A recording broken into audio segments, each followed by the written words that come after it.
Nomor 3, kesimpang siurannya ketika konco-konco neliti nasab mereka, fulan bin fulan bin fulan bin fulan, sampai Nabi. Niki di enten 2 kejanggalan. Kejanggalan pertama, ono anake karo bapake iku kacek 3 tahun. Teng sertifikat nasab mereka itu wis setempel resmi. Anake karo bapake umure kacek 3 tahun. Masuk akal napa kena dipercaya apa orang ini? Kejanggalan kedua, lahir dhisik anake timbang bapake. Ketika dicek di kitab nasab, lus dhewek dikongkon percaya. Kita purun percaya pokok ono bukti.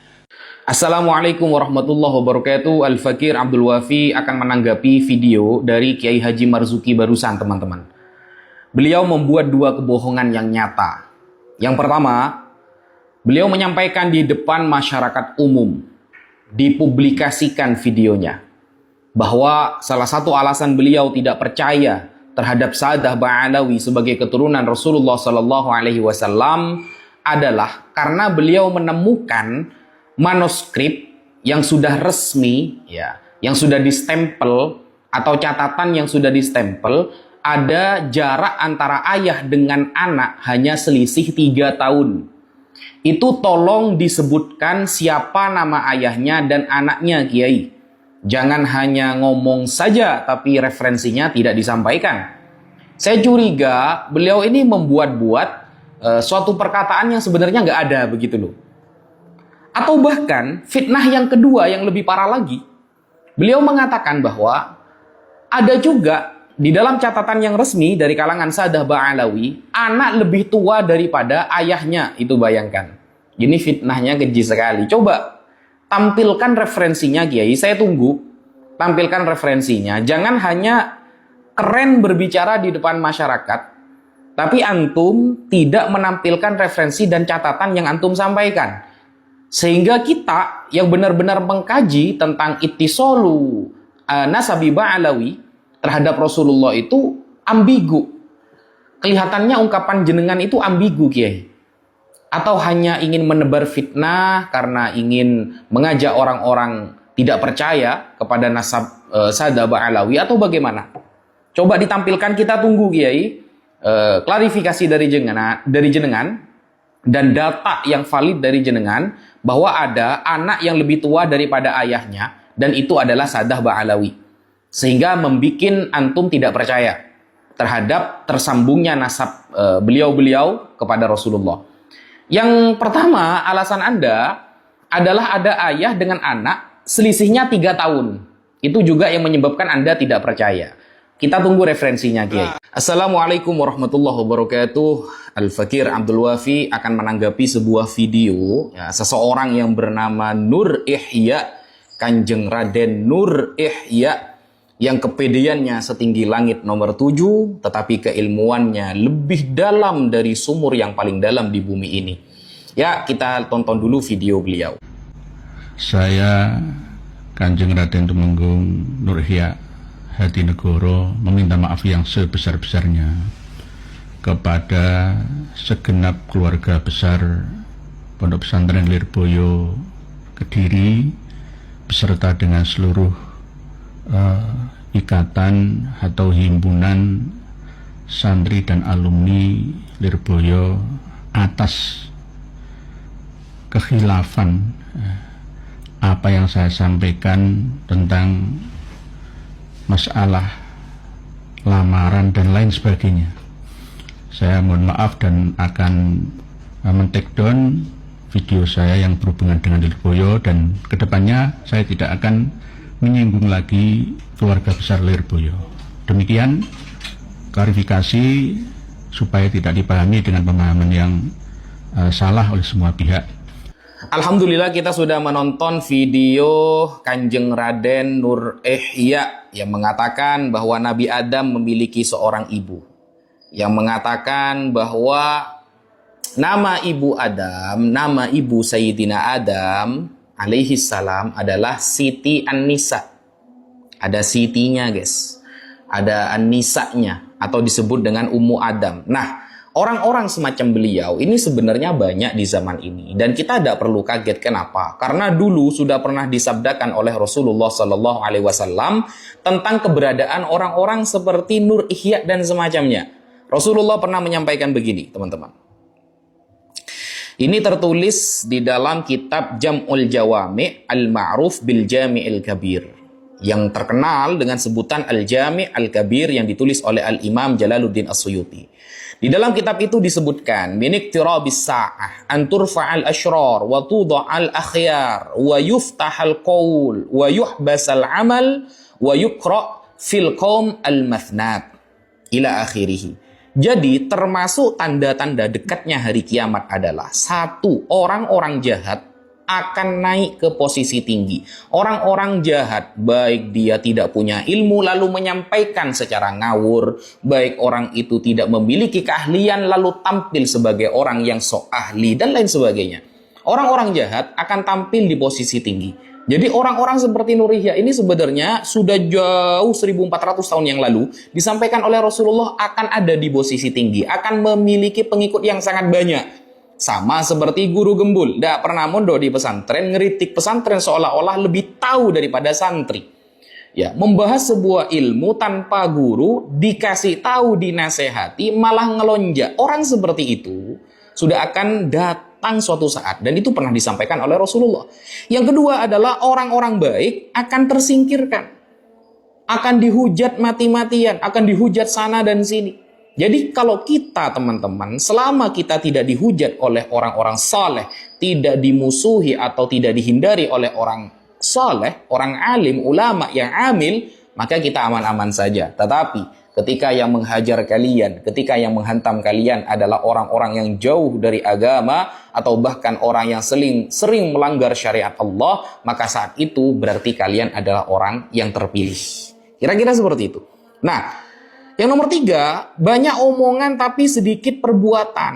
Ya, wa yuftahal qaul wa yuhbasal amal. Akan banyak orang yang penyampaiannya keren tapi amalnya tidak ada, hanya sebatas konten kreator. Na'udzubillahi min dzalik.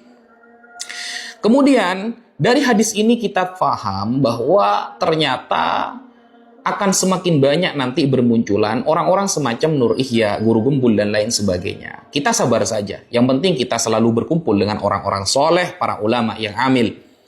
Dan berdasarkan surah Al-Isra ayat ke-36. Di sana Allah Subhanahu wa taala menyampaikan, A'udzubillahi minasyaitonir rajim, wala taqfu ma laysa laka bihi ilm, innas sam'a wal basara wal fuada kullu ulaik kana anhu mas'ula. Allah berfirman, janganlah engkau mengikuti sesuatu yang tidak kamu ketahui. Sesungguhnya pendengaran, penglihatan, dan hati nurani, semua itu akan dimintai pertanggungjawaban.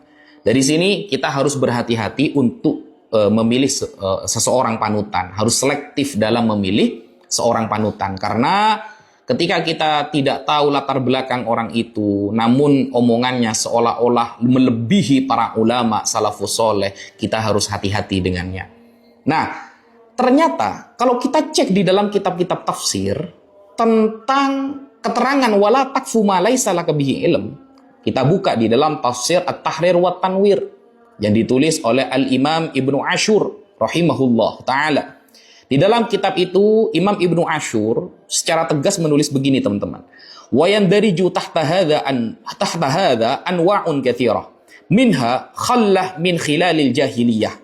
Jadi termasuk pada tema ayat ini adalah banyak macam-macam kasus, kata beliau. Termasuk apa-apa yang terjadi di masa jahiliyah, kebiasaan orang-orang jahiliyah.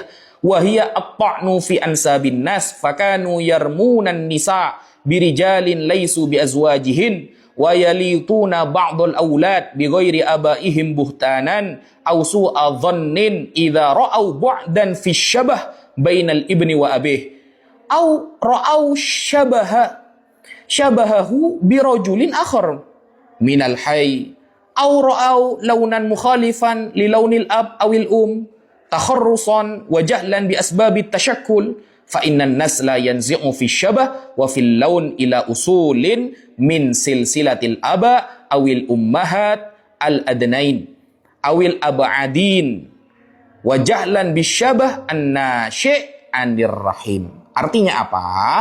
Artinya termasuk dalam kategori ayat ini, pembahasan dalam ayat ini, surah Al-Isra ayat 36 adalah banyak jenis perilaku orang-orang jahiliyah. Salah satunya adalah mencela nasab orang lain, yang sekarang juga mulai viral. Jadi mencela nasab orang lain termasuk tradisi orang-orang jahiliyah. Nah, contohnya, ini contoh ya, ini salah satu contohnya.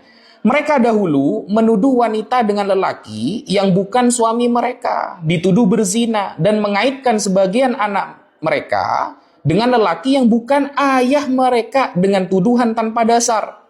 Ya, mengatakan, kamu keturunan Yahudi kalau sekarang ya. Kamu keturunan Yahudi, padahal perkataan itu sangat bahaya, teman-teman. Nah, ini termasuk tradisi jahiliyah. Nah, ta'nu fil ansab, penghinaan dalam nasab orang lain itu termasuk tradisi jahiliyah. Mereka juga berprasangka buruk jika melihat ketidakmiripan fisik antara anak dengan ayahnya. Anaknya jelek, ayahnya ganteng. Itu dihina habis-habisan dulu di zaman jahiliyah. Atau jika anak tersebut mirip dengan lelaki lain di kabilah tersebut. Atau jika warna kulit anak berbeda dengan ayah atau ibunya. Karena kebodohan dan ketidakmengertian misalnya. Mereka tentang sebab-sebab perbedaan bentuk dan rupa. Ada perbedaan antara anak dengan orang tua langsung dihina habis-habisan. Itu adalah tradisi jahiliyah. Sebab bentuk dan warna kulit anak bisa menyerupai nenek moyang mereka yang jauh maupun dekat. Baik dari pihak ayah maupun pihak ibu. Karena kebodohan mereka tentang kemiripan yang disebabkan oleh rahim. Karena mereka tidak faham masalah rahim, mereka berani menuduh sembarangan. Sama kayak kasus yang sekarang. Tidak faham ilmu nasab, tak pernah belajar kepada ulama nasab, tak pernah tercatat sebagai orang yang ahli nasab, tapi berbicara nasab mengalahkan ulama nasab. Nah, di sana, di dalam kitab At-Tahrir wa Tanwir juga disebutkan sebuah hadis. Wa qad jaa'a a'rabiyyun ila an-nabi sallallahu alaihi wasallam faqala, "Inna imra'ati waladat waladan aswad yurid ayyan tafiya minhu." Faqala lahu an-nabiyyu hal laka min ibil? Faqala na'am. Qala ma'luanuhun? Qala wurq. Qala wa hal fiha min jamalin aswad? Qala na'am. Qala fa min ayna dhalik? Qala la'allahu 'irqun naza'ahu. Faqala an-nabiyyu sallallahu alaihi wasallam fala'alla ibnaka naza'ahu 'irq wa nahahu 'anil intifa' minhu. Fa hadha kana sya'i'an fi mujtami'at atau mujtama'atil jahiliyah. Fanahallah al-muslimin an dzalik. Jadi artinya suatu ketika ada seorang Arab Badui datang kepada Rasulullah dan berkata, "Istriku melahirkan anak yang hitam ya Rasulullah. Aku ingin menolaknya sebagai anakku." Maka Nabi SAW bertanya kepada beliau, "Apakah kamu memiliki unta?" Dia menjawab, "Iya." Nabi bertanya lagi, "Apakah warna mereka?" Dia menjawab, si Badui menjawab, "Abu-abu ya Rasulullah." Nabi bertanya lagi, "Apakah di antara mereka ada unta yang hitam?" Dia menjawab, "Iya, wahai Nabi." Lalu Nabi bertanya lagi, "Dan dari mana yang hitam itu asalnya?" Lalu si Arab Badui menjawab, "Mungkin karena keturunan yang mempengaruhinya, wahai Nabi." Lalu Nabi bersabda, "Maka mungkin anakmu juga dipengaruhi oleh keturunan." Lalu Nabi melarang orang Badui itu untuk menolak anaknya tersebut. Ini adalah salah satu kebiasaan di masyarakat jahiliyah yang kemudian dilarang oleh Allah bagi kaum muslimin. Ternyata surah Al-Isra ayat ke-36 menyinggung tentang tradisi dan kebiasaan orang-orang jahiliyah yang suka mencela nasab. Dan itu terjadi sekarang. Orang-orangnya Ihya dan kawan-kawan.